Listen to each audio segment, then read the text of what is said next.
Have you ever seen those white oval stickers on vehicles with a number on it like 14410, or a popular one here in Tennessee is 6593? Those numbers represent the height of a mountain. In the latter case, Mount LeConte, which is the second highest peak in Tennessee.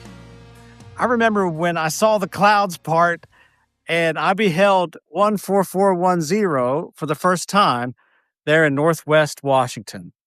It took my breath away. That number is the height of Mount Rainier.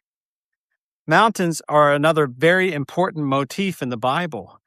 In the ancient world, they believed that mountaintops were holy places where the divine would break through to the earth. Significant spiritual events occurred on mountains. And like trees, mountains are an echo of Eden. In the story of Abraham, we hear another very important echo.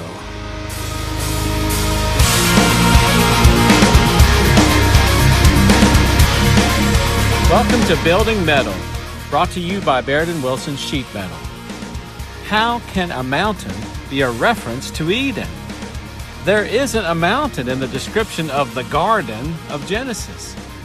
Well, it doesn't mention it explicitly, but it does mention a river that flows from Eden and which separates into four headwaters of other rivers, the Pishon, the Gihon, Tigris, and Euphrates rivers. The headwaters of rivers begin in mountains. But the prophet Ezekiel does give an explicit description. In chapter 28, he writes of the fall of a guardian cherub in Eden, the garden of God, walking among stones of fire and dwelling on the holy mountain of God. This language describes the Garden of Eden as a cosmic mountain temple. According to Ezekiel, the Garden of Eden is itself a mountain. Genesis 22 begins with a very shocking request from God to Abraham. His son Isaac, who was the miracle fulfillment of God's promise, and for whom Abraham and Sarah waited many years, was by now a young man. Then God said, "Take your son, your only son whom you love, Isaac, and go to the region of Moriah. Sacrifice him there as a burnt offering on a mountain I will show you."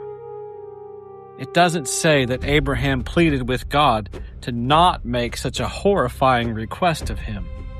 It doesn't say that Abraham negotiated with God as he had done on behalf of his nephew Lot many years before. It just says that he responded this way in verse 3. Early the next morning, Abraham got up and loaded his donkey.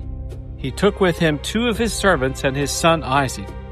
When he had cut enough wood for the burnt offering, he set out for the place God had told him about.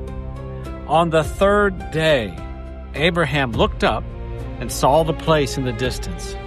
He said to his servants, "Stay here with the donkey while I and the boy go over there. We will worship, and then we will come back to you." Abraham took the wood for the burnt offering and placed it on his son Isaac, and he himself carried the fire and the knife.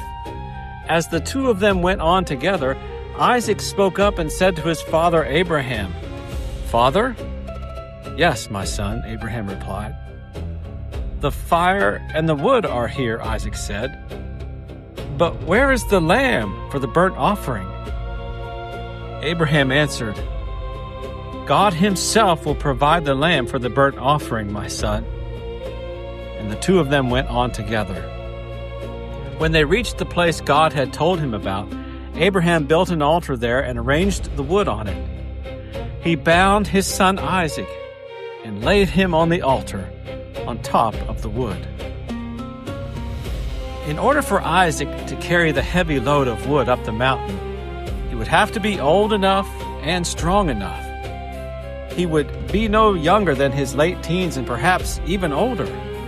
Notice also that if he had this strength, he would be able to resist his father, who was a man well past 100 years old. Yet Isaac submits to being bound and placed on the altar. Then Abraham reached out his hand and took the knife to slay his son. But the angel of the Lord called out from heaven, "Abraham! Abraham!" "Here I am," he replied. "Do not lay a hand on the boy," he said. "Do not do anything to him. Now I know that you fear God, because you have not withheld from me your son, your only son." Abraham looked up, and there in a thicket he saw a ram caught by its horns. He went over and took the ram and sacrificed it as a burnt offering instead of his son. So Abraham called that place a Hebrew name, which means "the Lord will provide." And to this day it is said, "On the mountain of the Lord it will be provided." Immediately after this, God restated his promises to Abraham, swearing by himself, since there is nothing higher or more sacred. God assures Abraham that indeed, through him, all the nations of the world will be blessed. Do you see any parallels here to another son? Centuries later, the Son of God would carry heavy wood up a mountain to be sacrificed. Only this time, no one will stop the hands of those who would slay him. Through Abraham and Isaac, God is foreshadowing the redemption to come. The only Son of God would willingly be bound and fastened to the wood, and become the lamb whom the Lord will provide on the mountain.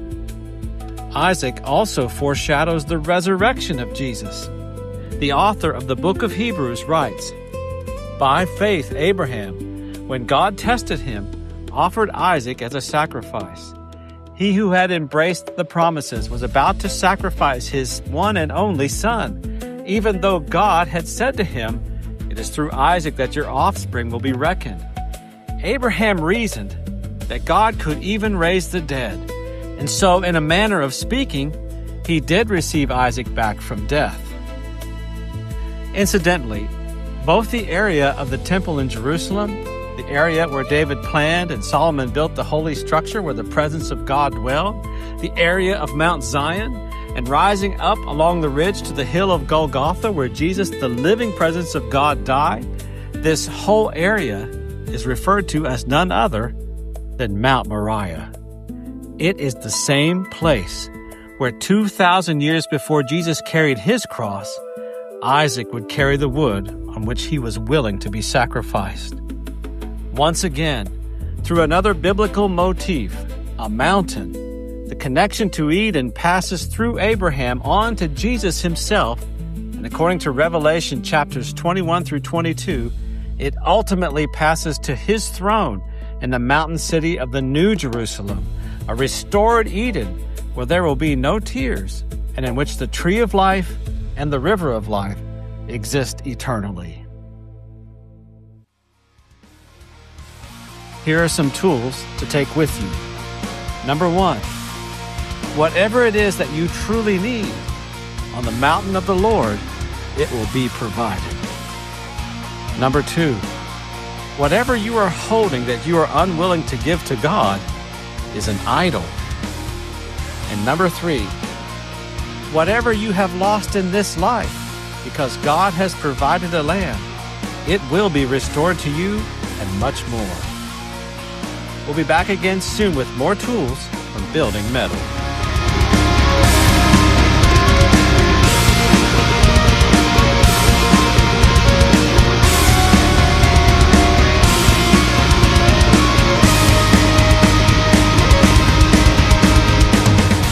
The music of Building Metal is a production of Jed Brewer and Good Loud Media, Oak Park, Illinois.